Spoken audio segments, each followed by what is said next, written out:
नमस्कार दोस्तों। डेट है आज की 15 दिसंबर 2020 और स्वागत है आपका एटोएल डिस्कशन में। 3 इश्यूज आज हम डिस्कस करेंगे। सबसे पहले हम बात करेंगे जो ये बड़ी डिजिटल कंपनीज हैं जैसे अमेजोन, गूगल, फेसबुक, एप्पल, इनके खिलाफ यूएसए और यूरोप में काफ़ी सारे anti trust law suits file किए गए हैं। तो काफ़ी इंपॉर्टेंट इशू है, ये हम डिस्कस करेंगे। दूसरे नंबर पे हाल ही में नेशनल फैमिली हेल्थ सर्वे 5th के स्टेज 1 का डेटा रिलीज हुआ, मालन्यूट्रिशन से संबंधित और दूसरे एस्पेक्ट्स से संबंधित। तो इसके बारे में भी मेंस में क्वेश्चन पूछा जा सकता है, ये भी हम डिटेल से डिस्कस करेंगे। और सबसे लास्ट में पेरिस क्लाइमेट चेंज एग्रीमेंट में इंडिया ने जो कमिटमेंट्स किए हैं, जो वादे किए हैं, उनको अचीव करने की दिशा में क्या इंडिया ट्रैक पर है या फिर पिछड़ रहा है, डिस्कस करेंगे इस आर्टिकल में। चलिए डिस्कशन स्टार्ट करते हैं। फर्स्ट इंपॉर्टेंट आर्टिकल, यूएसए और यूरोप में कुछ बड़ी डिजिटल कंपनीज जैसे कि फेसबुक, गूगल, इनके खिलाफ फाइल किए गए एंटी ट्रस्ट लॉ सूट्स से संबंधित हैं। आप जीएस पेपर सेकंड के इस टॉपिक से आर्टिकल को कनेक्ट कर सकते हो। ये सारे एस्पेक्ट्स हम कवर करेंगे इस आर्टिकल को कवर करते वक्त। सबसे पहले बात करते हैं कंटेक्स्ट की। देखो, ये जो बड़ी टेक्नोलॉजी कंपनीज है ना, जैसे अमेजोन, एप्पल, फेसबुक, गूगल, इनके ऊपर समय समय पर एलिगेशंस लगते रहते हैं कि ये कंपनीज एंटी कॉम्पिटिटिव प्रैक्टिसेस को अपनाती हैं, मतलब मार्केट से कंपटीशन को ख़त्म करने का काम करती हैं। लेकिन विभिन्न सरकारों के द्वारा इनको रेगुलेट करने का प्रयास तो किया गया, वो प्रयास सफल साबित नहीं हुआ और ये कंपनीज एंटी कॉम्पिटिटिव प्रैक्टिसेस अपनाती रहीं। यानी इन कंपनीज ने मार्केट से अपने कंपटीटर्स को ख़त्म करना जारी रखा, मार्केट से कंपटीशन को ख़त्म करना जारी रखा और इसके परिणाम स्वरूप ये कंपनीज और ज़्यादा पावरफुल होती गईं। बट कोविड-19 के बाद फिर से काफ़ी सारे एक्सपर्ट्स ने आवाज़ उठानी स्टार्ट की कि इन बड़ी कंपनीज पे लगाम लगाना ज़रूरी है। तो हाल ही में क्या हुआ, यूएसए और यूरोप में इन बड़ी डिजिटल कंपनीज के खिलाफ कई सारे anti trust law suits file किए गए हैं। एंटी ट्रस्ट लॉ सूट का क्या मतलब होता है? देखो, गवर्नमेंट के हाथ में ये एक टूल होता है मार्केट में कंपटीशन को प्रमोट करने के लिए। जैसे मैं आपको सिंपल से सिंपल एग्जांपल की सहायता से बताता हूँ। अनअकैडमी मान लीजिए छोटे छोटे एजुकेटर्स को ख़त्म करने का काम कर रही है।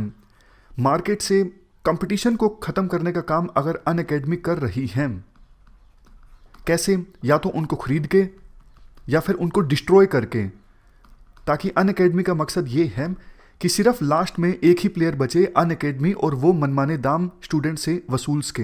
ये एग्जाम्पल है। तो फिर सरकार अनअकैडमी के खिलाफ anti trust law suit file कर सकती है कि आपने मार्केट से कंपटीशन को ख़त्म करने का काम किया है, एंटी कॉम्पिटिटिव प्रैक्टिसेस आपने अपनाई हैं और लास्ट में अपनी मोनोपोली का आपने गलत इस्तेमाल किया है। तो ऐसे केसेस में सरकार किसी कंपनी के खिलाफ anti trust law suit file कर सकती है और वही हुआ है यूएसए और यूरोप में इनमें से कुछ बड़ी डिजिटल कंपनीज के अगेंस्ट। कैसे ये कंपनीज मार्केट से कंपटीशन का ख़त्म करती हैं, हम कुछ एग्जांपल्स भी जानते हैं। पहले तो देखो, ये छोटी सी इन्फॉर्मेशन है जो इतनी काम की नहीं है। अक्टूबर 2020 में यूएसए डिपार्टमेंट ऑफ जस्टिस एक लॉ सूट लेके आया गूगल के अगेंस्ट, क्योंकि गूगल ने सर्च इंजन में गूगल की जो डोमिनेंट पोजीशन है, ज़्यादातर लोग देखो गूगल को एज ए सर्च इंजन इस्तेमाल करते हैं। आपको भी कुछ सर्च करना हो तो आप याहू या फिर दूसरे जो सर्च इंजन हैं उनका इस्तेमाल नहीं करोगे, आप google.com खोलोगे कुछ आपको सर्च करना हो। लेकिन गूगल अपनी इस पावर का गलत इस्तेमाल करता है अपने कॉम्पिटिटर्स को अंडरमाइन करने के लिए। मैं आपको एग्जाम्पल की सहायता से बताता हूँ। मान लीजिए गूगल का कोई प्रोडक्ट है, गूगल का कोई मोबाइल फ़ोन है या फिर गूगल का कोई स्मार्ट डिवाइस है, जैसे अमेजोन का एलेक्सा है, इको डॉट है। उसी प्रकार से गूगल का एक डिवाइस है स्मार्ट नेस्ट मिनी, ऐसा कुछ नाम है।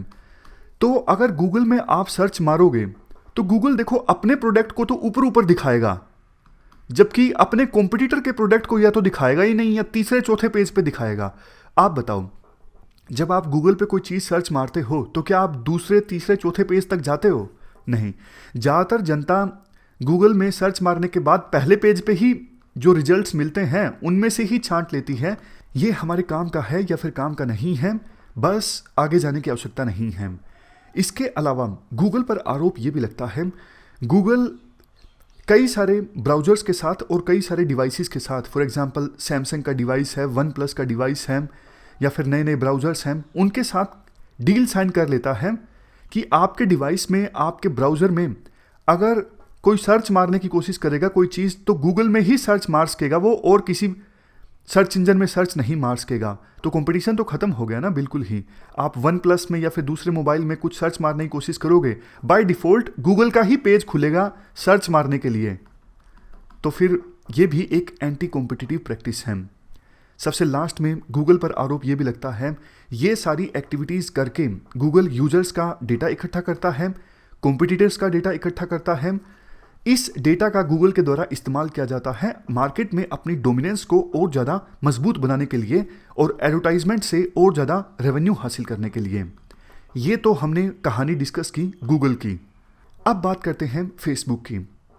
फेसबुक के बारे में देखो, आपको एक बात बताता हूँ, आपको पूरी कहानी समझ में आ जाएगी फेसबुक क्या करता है। एक बार मार्क जकरबर्ग ने बोला था, जो कि फेसबुक के फाउंडर हैं, it is better to buy than compete. मतलब सामने वाली कंपनी से कंपटीशन करने से अच्छा है कि सामने वाली जो आपका कॉम्पिटिटर है उसको आप खरीद लो, बाय कर लो। यही सब कुछ फेसबुक ने किया है। फेसबुक को डर लग रहा था कि व्हाट्सएप फेसबुक की जो डोमिनेंस है सोशल मीडिया पर उसे ख़त्म कर सकता है। फेसबुक को डर लगता था इंस्टाग्राम से भी, तो फेसबुक ने इन दोनों कंपनीज को खरीद लिया, व्हाट्सएप को भी खरीद लिया और इंस्टाग्राम को भी खरीद लिया। इंस्टाग्राम के फाउंडर ने खुद अपने वर्ड्स में बोला कि मार्क जकरबर्ग से ज़्यादा समय तक बचना पॉसिबल नहीं था। यानी ये जो मार्क जकरबर्ग या फिर दूसरे बड़े बड़े जायंट्स हैं, ये देखो डिस्ट्रॉय कर देते हैं सामने वाली कंपनी को, अगर सामने वाली कंपनी अपने शेयर्स बेचती नहीं है फेसबुक को या फिर बेचे जाने के लिए राजी नहीं होती है। तो इसी वजह से मजबूरी में आके जो नए नए स्टार्टअप होते हैं जिनके पास इनोवेशन होती है उनको खरीद लिया जाता है इन बड़े बड़े जायंट्स के द्वारा। एक यहाँ पे आंकड़ा भी है, हर महीने पिछले कुछ सालों में हर महीने गूगल ने कम से कम एक फर्म को तो ज़रूर परचेज़ किया है, एप्पल ने हर 2 महीने में एक फर्म को परचेज़ किया है। तो मतलब इन बड़ी डिजिटल कंपनीज को डर लगता है कहीं ये नया जो स्टार्टअप आया है ये हमारी डोमिनेंस को ख़त्म ना कर दे, तो ये बड़ी कंपनीज फिर उस स्टार्टअप को या तो परचेज़ कर लेते हैं अच्छा दाम देके या फिर डिस्ट्रॉय कर देते हैं। तो डिस्ट्रॉय होने के डर से जो स्टार्टअप है वो बिक जाता है। उसके बाद अमेजोन का एग्जाम्पल दिया जाता है।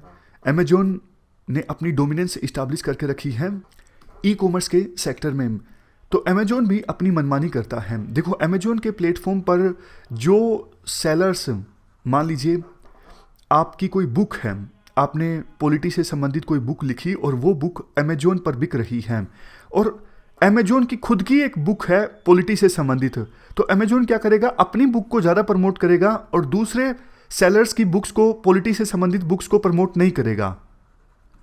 मतलब सेलर्स की ये शिकायत रहती है कि अमेजोन अपनी मनमानी करता है और अपने प्रोडक्ट्स को ज़्यादा प्रमोट करता है, कंपटीशन को ख़त्म करने का काम करता है। उसके बाद बारी है एप्पल की।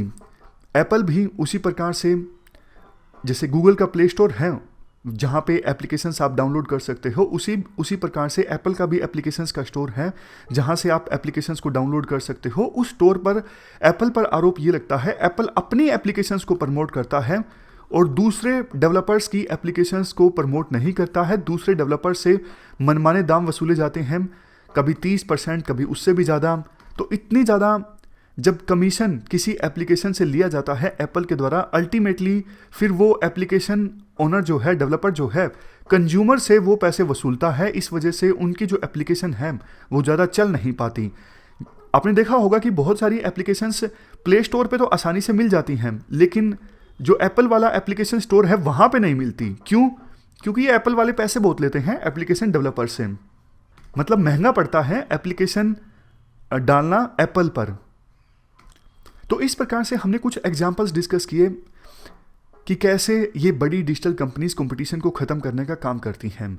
देखो कॉम्पिटिटर्स को तो नुकसान है ही और कंपटीशन को भी नुकसान है, लेकिन इन बड़ी डिजिटल कंपनीज की इस प्रकार की प्रैक्टिसेस से यूजर्स पर भी गहरा इम्पैक्ट पड़ता है। कैसे? सबसे पहला इम्पैक्ट देखो, यूजर्स के पास तो कम ऑप्शंस बचेंगे ना। अगर ये कंपनीज अपनी मनमानी करेंगी, अपने प्रोडक्ट्स को प्रमोट करेंगी, तो फिर हो सकता है कि कॉम्पिटिटिव जो कंपनीज हैं, इनके कॉम्पिटिटर हैं, उनके प्रोडक्ट ज़्यादा अच्छे हों बट उन पर आपकी नज़र ही ना पड़े, क्योंकि ये कंपनीज अपने ही प्रोडक्ट्स को प्रमोट कर रही हैं। तो यूजर्स के पास कम ऑप्शन अवेलेबल होते हैं इनकी मनमानी के कारण, इनकी मोनोपोली के कारण। दूसरा है वीकर प्राइवेसी कंट्रोल्स। देखो, इन कंपनीज की मोनोपोली है अलग अलग क्षेत्रों में, इस वजह से अब इन कंपनीज का कोई विकल्प तो है नहीं। जैसे एप्पल का कोई विकल्प नहीं है अपनी फील्ड में, Google as a search engine का विकल्प नहीं है। विकल्प तो देखो हैं, बट वो सर्च इंजन से इतने अच्छे नहीं हैं, यानी काइंड ऑफ मोनोपोली है गूगल की सर्च इंजन में। तो फिर ये कंपनीज क्या करती हैं, यूजर्स की प्राइवेसी को ज़्यादा ध्यान में रखती नहीं है, क्योंकि इनको पता है यूजर्स को सर्च इंजन का, Google as a search engine का इस्तेमाल तो करना ही पड़ेगा। फेसबुक को लगता है कि सोशल मीडिया की फील्ड में हमसे अच्छा प्लेटफॉर्म है नहीं नेटवर्किंग के लिए, तो वो अपनी मनमानी करेंगे, वो यूजर्स की प्राइवेसी को ज़्यादा भाव देंगे नहीं, वो यूजर्स के डेटा का इस्तेमाल करेंगे अपने फ़ायदे के लिए। यहीं से निकल के आता है तीसरा point, miss use the users data. देखो, इन बड़ी कंपनीज के द्वारा यूजर्स के डेटा का इस्तेमाल किया जाता है बहुत सारे पर्पजेज़ के लिए। जैसे कैम्ब्रिज एनालिटिका पर आरोप लगा था कि उन्होंने यूजर्स की चॉइस को चेंज करने की कोशिश की कि वो किसे वोट देंगे, मतलब पता भी नहीं लगता यूजर्स को, धीरे धीरे करके उनकी जो सोच है वो बदल दी जाती है। नेक्स्ट है centralization of power in hands of these digital companies. पता नहीं कितने देशों की जीडीपी से ज़्यादा है इन बड़ी डिजिटल कंपनीज की वैल्यूएशन। तो देखो, बहुत सारे देशों की गवर्नमेंट्स तो इन्हें कुछ बोल ही नहीं पाती, मतलब फेसबुक, अमेजोन जैसी कंपनीज को बहुत सारे देशों की गवर्नमेंट्स कुछ नहीं बोल पाती। अगर इन बड़ी कंपनीज के द्वारा मनमानी भी की जाती है अपनी, या फिर गलत प्रैक्टिसेस भी फॉलो की जाती हैं, तो भी कई देशों की जो सरकारें हैं वो इनके खिलाफ एक्शन नहीं ले पाती। अब हालांकि यूएसए और यूरोप में इनके खिलाफ anti trust law suits file किए गए हैं। ये तो हमने बात की यूजर्स के ऊपर पड़ने वाले इम्पैक्ट की। अब बात करते हैं इंडियन एंगल की, मतलब इंडिया को क्यों इंटरेस्ट लेना चाहिए इस न्यूज़ में। देखो, इन कंपनीज का यूजर बेस इंडिया में काफ़ी हाई है। व्हाट्सएप के टोटल यूजर्स हैं पूरे वर्ल्ड में 2 बिलियन, यानी 200 करोड़, और 200 करोड़ में से 40 करोड़ तो देखो इंडिया में हैं। अमेजोन की बात करें, अमेजोन का टोटल जितना शेयर है पूरे वर्ल्ड में ई कॉमर्स में, उसमें से 1/3 तो अकेले इंडिया में है। तो काफ़ी इंपॉर्टेंट है इंडिया अमेजोन के लिए।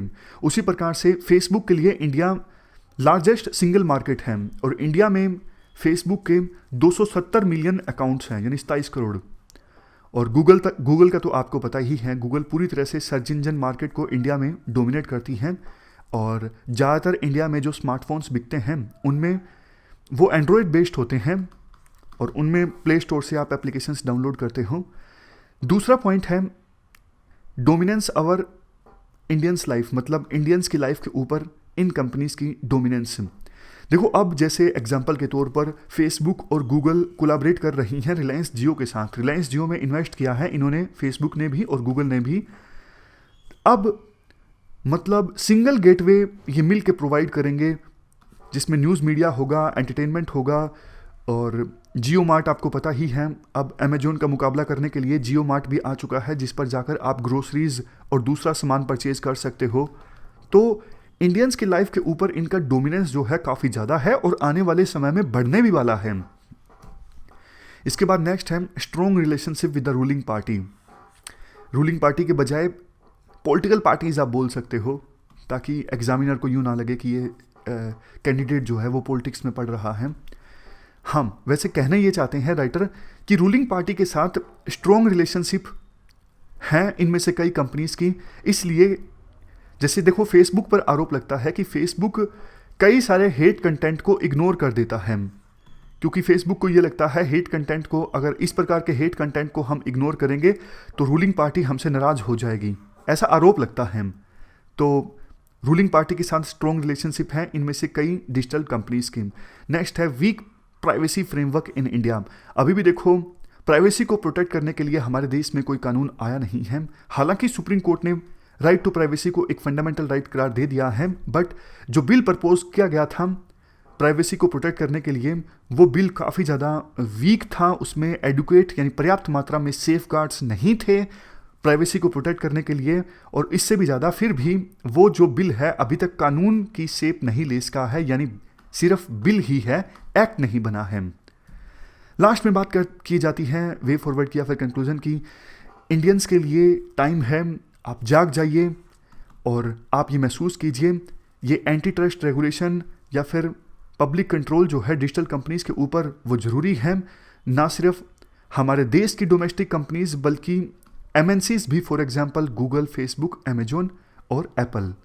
तो ये हमने पूरा आर्टिकल डिस्कस किया बड़ी डिजिटल कंपनीज के खिलाफ USA और यूरोप में फाइल किए गए एंटी ट्रस्ट लॉ सूट्स से संबंधित। चलते हैं आगे। Next article national family health सर्वे 5th के डेटा से संबंधित है। आप GS पेपर 2 के इस टॉपिक से आर्टिकल को रिलेट कर सकते हो। ये सारे एस्पेक्ट्स हम इस आर्टिकल में कवर करेंगे। सबसे पहले बात करते हैं बेसिक स्कीम। देखो, ministry of health and family welfare ने हाल ही में नेशनल फैमिली हेल्थ सर्वे 5th का डेटा पब्लिक डोमेन में रिलीज़ किया। अभी सिर्फ फर्स्ट फेज के इस सर्वे संबंधी डेटा को रिलीज़ किया गया है, यानी अभी डेटा सिर्फ जो रिलीज़ किया गया है इस नेशनल फैमिली हेल्थ सर्वे का वो 22 स्टेट्स और यूनियन टेरिटरीज़ का है। कुछ स्टेट्स और यूनियन टेरिटरीज़ का डेटा अभी नहीं इंक्लूडेड है, जैसे तमिलनाडु, राजस्थान, पंजाब, उत्तर प्रदेश, झारखंड, उड़ीसा, मध्य प्रदेश। तो दूसरे फेज का डेटा बाद में रिलीज़ किया जाएगा।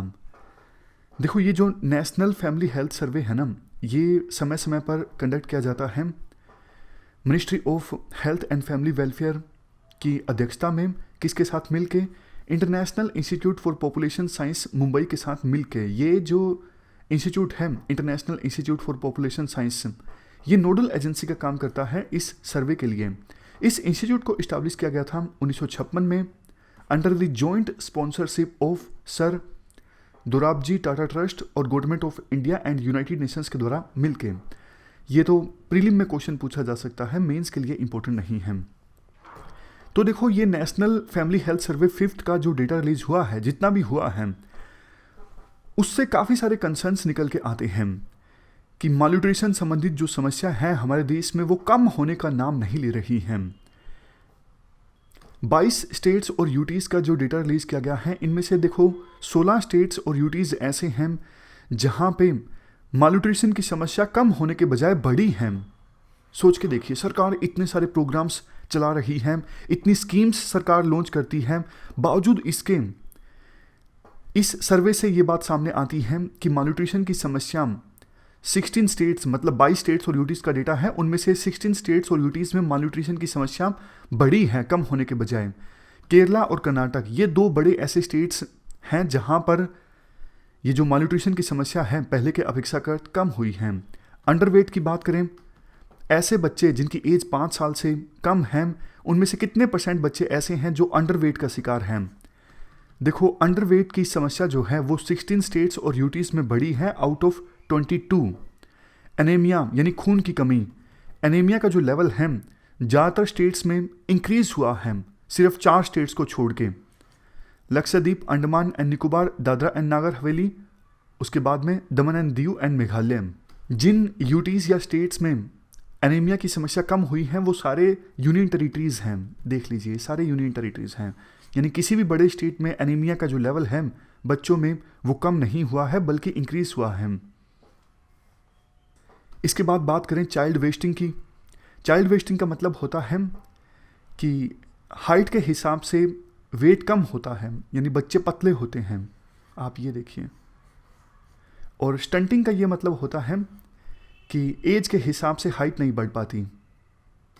चाइल्ड वेस्टिंग का लेवल वैसे तो देखो इंडिया में हमेशा से हाई रहा है, लेकिन कुछ स्टेट्स में चाइल्ड वेस्टिंग का लेवल कम होने के बजाय बढ़ा है, जैसे तेलंगाना, केरला, बिहार, असम, जम्मू एंड कश्मीर। यहाँ पर चाइल्ड वेस्टिंग का लेवल बच्चों में बढ़ा है। महाराष्ट्र और वेस्ट बंगाल 2 ऐसे स्टेट्स हैं जहाँ पे परसेंटेज जो है उन बच्चों की जो चाइल्ड वेस्टिंग का शिकार है वो स्टेगनेंट है, यानी पहले जितने बच्चे चाइल्ड वेस्टिंग का शिकार थे अब भी उतने ही हैं इस नए डेटा में। इसके बाद बात करें चाइल्ड मोर्टेलिटी रेट की। सबसे पहले बात करते हैं इन्फेंट मोर्टेलिटी रेट की। 1000 में से कितने ऐसे बच्चे हैं जिनकी डेथ हो जाती है 1 साल की एज अचीव करने से पहले ही। और अंडर 5 मोर्टेलिटी रेट मतलब कितने बच्चे ऐसे हैं 1000 में से जिनकी डेथ हो जाती है 5 साल की एज अचीव करने से पहले ही। तो इन्फेंट मोर्टेलिटी रेट और अंडर 5 मोर्टेलिटी रेट ये तो देखो सेम है नेशनल फैमिली हेल्थ सर्वे 4 के डेटा में और नेशनल फैमिली हेल्थ सर्वे 5 के डेटा में सेम है। ये भी हमारे लिए शर्म की बात है क्योंकि कम होनी चाहिए ना ये रेट। देश तरक्की कर रहा है फिर भी इतने सारे बच्चों की डेथ हो जाती है 1 साल की एज अचीव करने से पहले ही, तो हम सब के लिए ये शर्म की बात है। आगे आर्टिकल में भी कहा जाता है कि नेशनल फैमिली हेल्थ सर्वे 3 और नेशनल फैमिली हेल्थ सर्वे 4 दोनों के डेटा को अगर हम कंपेयर करें तो नेशनल फैमिली हेल्थ सर्वे 4 में इन्फेंट मोर्टेलिटी रेट और अंडर 5 मोर्टेलिटी रेट कम हुई थी। तो 5 में भी कम होनी चाहिए थी एज कंपेरिजन टू 4, लेकिन ऐसा देखने को नहीं मिला है। महाराष्ट्र में अंडर 5 मोर्टेलिटी रेट बिल्कुल सेम है जो नेशनल फैमिली हेल्थ सर्वे 4 में थी और नेशनल फैमिली हेल्थ सर्वे 5 में है। बिहार में ये थोड़ा सा कम हुई है पिछले 5 सालों में, कितनी बाय 3%। चाइल्ड मोर्टेलिटी रेट ज़्यादा इसलिए भी है हमारे देश में, सबसे बड़ा रीज़न है मालन्यूट्रिशन की समस्या। मालन्यूट्रिशन की वजह से बहुत सारे बच्चों की डेथ हो जाती है। एडल्ट मालन्यूट्रिशन जो रेट है वो भी बड़ी है। अगर हम अंदाज़ा लगाएं बॉडी मास इंडेक्स के आधार पर, ज़्यादातर स्टेट्स में जो बॉडी मास इंडेक्स है वो 18.5 kg पर मीटर स्क्वायर से कम है। कैसे निकालते हैं किसी पर्सन में body mass index? Weight in kilogram divided by height in metres into height in metres, ऐसे निकालते हैं। इवन देखो हैरानी की बात यह भी है, एक तरफ जहां मालन्यूट्रिशन की समस्या काफ़ी ज़्यादा है, मतलब अंडर वेट की समस्या है बहुत सारे बच्चों में हमारे देश के काफ़ी सारे एरियाज़ में, लेकिन इसके साथ साथ ओवरवेट की समस्या भी काफ़ी ज़्यादा है। देखो कोई बच्चा, किसी बच्चे का वेट ज़्यादा है, मोटापा है, इसका मतलब ये नहीं कि उस बच्चे की डाइट अच्छी है। ये भी तो हो सकता है ना कि आवश्यक न्यूट्रिशंस जो हैं उस बच्चे के द्वारा नहीं लिए जा रहे हैं। डाइट में वेट तो बढ़ रहा है बट न्यूट्रिशंस जो मिलने चाहिए वो न्यूट्रिशंस नहीं मिल रहे हैं। तो ओवरवेट और ओबिसिटी यानी मोटापे की जो समस्या है ये भी काज ऑफ कंसर्न है, मैटर ऑफ कंसर्न है। ये समस्या इंक्रीज हुई है ज़्यादातर स्टेट्स में।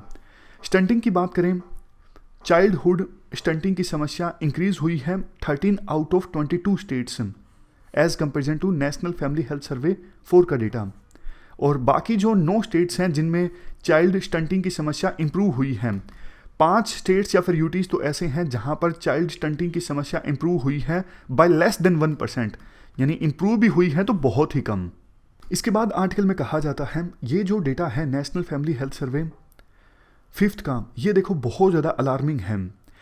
वैसे पिछले 30 सालों में खास करके 1990-91 के बाद इंडिया ने काफ़ी high economic growth rate achieve की है, बट इस हाई इकोनॉमिक ग्रोथ रेट ने हमारे देश में इनइक्वालिटीज़ भी पैदा की हैं। WHO के अनुसार चाइल्ड स्टंटिंग जहाँ पे होती है वहाँ पे इनइक्वालिटीज़ ज़्यादा होती हैं। तो हमारे देश में चाइल्ड स्टंटिंग ज़्यादा है, हमारे देश में इनइक्वालिटीज़ भी ज़्यादा हैं। मतलब जो हायर इकोनॉमिक ग्रोथ रेट देखने को मिली इंडिया में 1990-91 के बाद, उससे इनइक्वालिटी इंक्रीज हुई। लेबर फोर्स का इनफॉर्मलाइजेशन देखने को मिला, मतलब ज़्यादातर जो वर्कर्स हैं वो इनफॉर्मल सेक्टर में काम करते हैं। ग्रोथ बढ़ने के साथ साथ जॉब्स जनरेट नहीं हुई, जिसे नाम दिया जाता है जॉबलेस ग्रोथ। अब ऐसी सिचुएशन में जब देखो इनइक्वालिटीज़ बढ़ती हैं, सरकार की कोशिश ये होनी चाहिए कि ज़्यादा से ज़्यादा सोशल सिक्योरिटी के प्रोग्राम लॉन्च किए जाएं ताकि जनता की वेलफेयर इंश्योर की जा सके और समाज में फैली इनइक्वालिटीज़ यानी असमानता को कम किया जा सके। तो देखो प्रोग्राम तो हमारे देश में कई काफ़ी अच्छे हैं, जैसे मनरेगा, ICDS यानी integrated child development scheme, mid day meal scheme. But हुआ क्या है, पिछले कुछ सालों में फंड्स जो हैं इन अच्छे अच्छे प्रोग्राम्स के लिए वो या तो कम एलोकेट हुए हैं, और एलोकेट अगर हुए हैं फिर भी उनको ठीक से यूटिलाइज नहीं किया गया है। इससे भी ज़्यादा देखो कंसर्निंग चीज़ ये है, जैसा हम काफ़ी बार डिस्कस कर चुके हैं, महामारी आने के बाद जो लॉकडाउन लगा उसके बाद तो न्यूट्रिशनल लेवल जो है बच्चों में और भी कम हो गया है, क्योंकि लॉकडाउन की वजह से बहुत से लोगों का इनकम लेवल कम हो गया। अब वो प्रॉपर डाइट अपने बच्चों के लिए नहीं इंश्योर कर पा रही हैं। हंगर वॉच सर्वे ने एक डेटा कंडक्ट किया था 11 स्टेट्स में, जिसमें से देखो जितने लोगों से क्वेश्चंस पूछे गए थे उनमें से 2/3 लोगों ने ये माना कि लॉकडाउन लगने के बाद जो डाइट में न्यूट्रिशनल क्वालिटी है या फिर डाइट की जो क्वांटिटी है वो कम हुई है। तो इस प्रकार से हमने कुछ डेटा डिस्कस किया नेशनल फैमिली हेल्थ सर्वे 5th का, और कुछ इंपॉर्टेंट टेकअवेज भी डिस्कस किए। हालांकि देखो कुछ पॉजिटिव ट्रेंड भी देखने को मिलते हैं नेशनल फैमिली हेल्थ सर्वे 5 के डेटा से, जैसे कि कुछ जो डिटर्मिनेंट्स हैं यानी इंडिकेटर्स हैं मालन्यूट्रिशन का पता लगाने के लिए, उनमें इंप्रूवमेंट देखने को मिली है। जैसे सैनिटेशन को ज़्यादा एक्सेस कर पा रहे हैं लोग पहले की अपेक्षाकृत, खाना बनाने के लिए क्लीन फ्यूल को यूज़ कर पा रहे हैं पहले के अपेक्षाकृत ज़्यादा, जैसे वो प्रधानमंत्री उज्ज्वला योजना है, फ्री LPG सिलेंडर मिलता है। इसके अलावा वुमेन का जो स्टेटस है वो भी इम्प्रूव हुआ है पहले के अपेक्षाकृत। आज महिलाओं के पास ज़्यादा एक्सेस है बैंक अकाउंट्स की, मतलब ज़्यादा महिलाओं के पास बैंक अकाउंट्स की एक्सेस है। घर में जो डोमेस्टिक वायलेंस होता है उसमें भी कमी आई है। तो ये कुछ पॉजिटिव इंप्रूवमेंट्स हुई हैं उन डिटर्मिनेंट्स में जिनकी सहायता से हम मालन्यूट्रिशन का पता लगाते हैं। हालांकि देखो अभी भी काफ़ी सारे गैप्स हैं जिनको फिल करने की आवश्यकता है।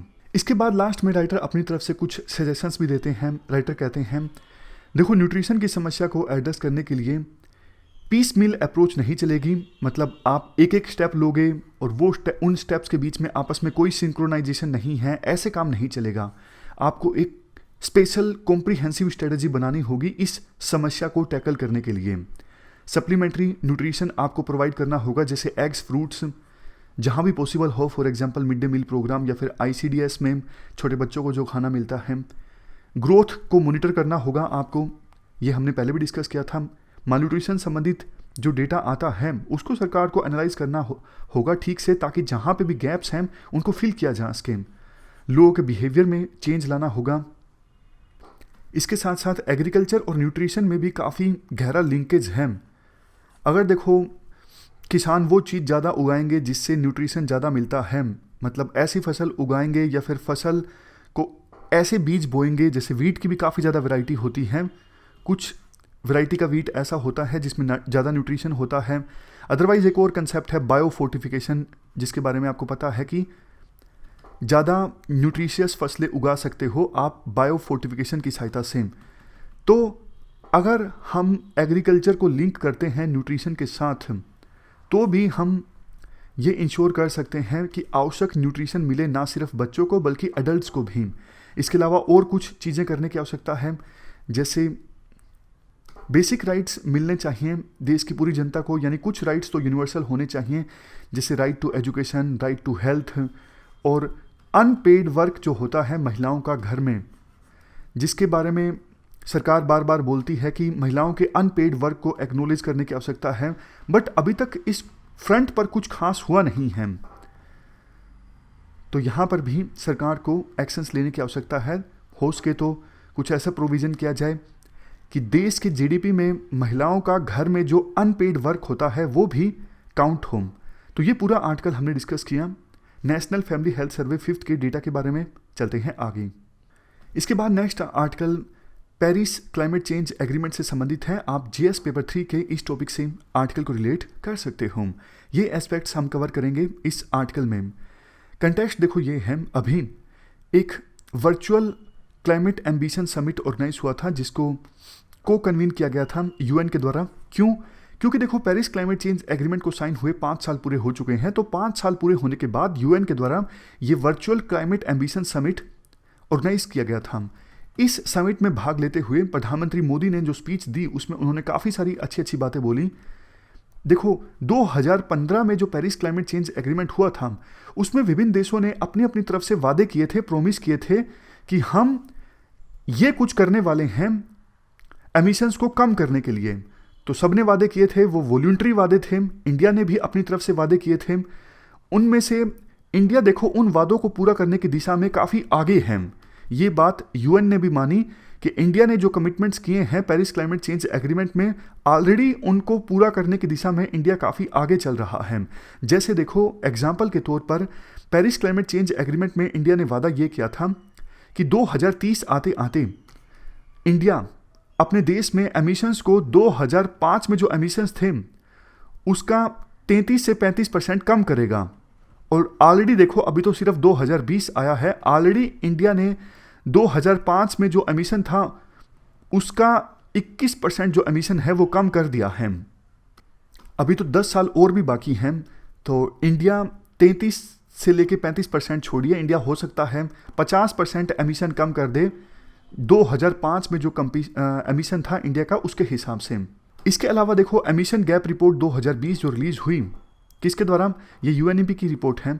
इसमें इंडिया उन 9 देशों की लिस्ट में शामिल है G20 के जो कि ऑन ट्रैक हैं अपनी कमिटमेंट को पूरा करने की दिशा में। मतलब G20 में देखो 9 देश ऐसे हैं जो पेरिस क्लाइमेट चेंज एग्रीमेंट को पूरा करने की दिशा में ऑन ट्रैक हैं और इंडिया उनमें से एक है। वैसे देखो G20 जो है वो वर्ल्ड में 78% ग्रीन हाउस गैसेस के एमिशन के लिए रिस्पॉन्सिबल हैं। इनसे बल्कि ज़्यादा उम्मीद की जाती है आप ज़्यादा सक्रिय हुए, ज़्यादा एक्टिव आप हो ताकि एमिशंस को कम किया जा सके। और जो यूरोपियन यूनियन के काफ़ी सारे देश ऐसे हैं जिन्होंने और एम्बिशियस टारगेट्स को अपनाया है एमिशंस को कम करने के लिए। मतलब पेरिस क्लाइमेट चेंज एग्रीमेंट में जो वादे किए थे उनसे भी ज़्यादा स्ट्रॉन्ग वादे अब किए हैं यूरोपियन यूनियन ने ताकि एमिशंस को कम किया जा सके। अब एक बार फिर से इंडिया की अगर बात करें, देखो इंडिया का टारगेट ये है 2022 से पहले 175 गीगावाट की रिन्यूएबल एनर्जी को जनरेट करने की कैपेसिटी को डेवलप करना है।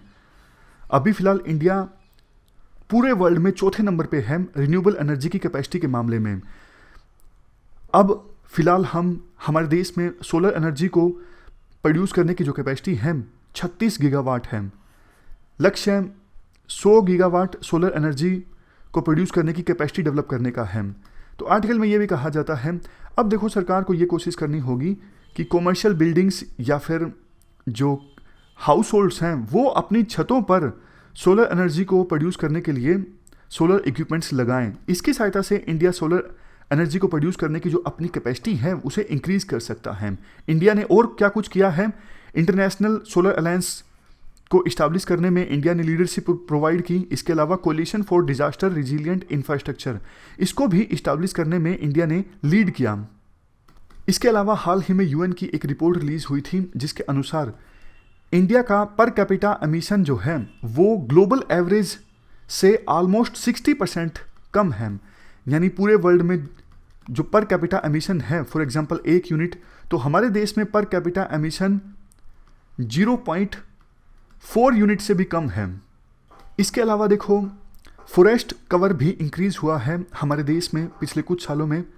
और ट्रांसपोर्ट से निकलने वाला जो एमिशन है वो देखो लॉकडाउन के दौरान तो कम हो गया था, लेकिन अब कोविड-19 है आपको पता है और लोग पब्लिक ट्रांसपोर्ट का कम इस्तेमाल कर रहे हैं और अपने पर्सनल व्हीकल्स का ज़्यादा इस्तेमाल कर रहे हैं। तो इंडिया के सामने ये चुनौती है कि इलेक्ट्रिक व्हीकल्स का यूज़ हमारे देश में बढ़े।